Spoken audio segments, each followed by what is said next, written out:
আসসালামু আলাইকুম। আমরা এখন বাংলাদেশ ও বিশ্ব পরিচয় পঞ্চম শ্রেণীর বইটি দেখব। কভার বেস সম্পূর্ণই চেঞ্জ করা হয়েছে। ভিতরে কি আছে আমরা একটু দেখি।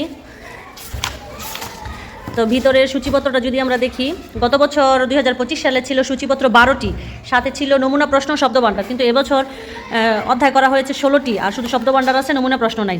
তো এখানে অনেকগুলো অধ্যায় নতুন, যেমন জলবায়ু পরিবর্তন, এটা সম্পূর্ণ নতুন, গত বছর ছিল না। আমরা মানুষ, এটাও নতুন, গত বছর ছিল না। বাংলাদেশের ক্ষুদ্র নিগোষ্ঠী, এটা গত বছর ছিল। আমাদের স্মরণীয় নেতা, এটা ছিল না, এটা নতুন। আমাদের মুক্তিযুদ্ধ, এটা গত বছর ছিল। বাংলাদেশের ঐতিহাসিক স্থান ও নিদর্শন, এটাও গত বছর ছিল। দক্ষিণ এশিয়ার সাংস্কৃতিক বৈচিত্র্য, এটা ছিল না, এটা নতুন অ্যাড করা হয়েছে। আঞ্চলিক ও আন্তর্জাতিক সংস্থা, এটাও নতুন। রাষ্ট্র এবং সমাজে আমাদের অধিকার ও কর্তব্য, গত বছর ছিল সম্ভবত, গত বছর ছিল আমাদের দায়িত্ব ও কর্তব্য। নৈতিক ও সামাজিক আচরণ, এটাও নতুন। বাংলাদেশের যোগাযোগ মানচিত্র, এটাও নতুন। বাংলাদেশের বনভূমি ও প্রাকৃতিক পর্যটন স্থান, এটাও নতুন। বাংলাদেশের প্রাকৃতিক সম্পদ, এটাও নতুন। বাংলাদেশের জনসংখ্যা ও জনসম্পদ, এটাও নতুন। ব্যক্তিগত বাজেট ও ব্যাংক, এটাও নতুন। জরুরি পরিস্থিতি, এটাও নতুন।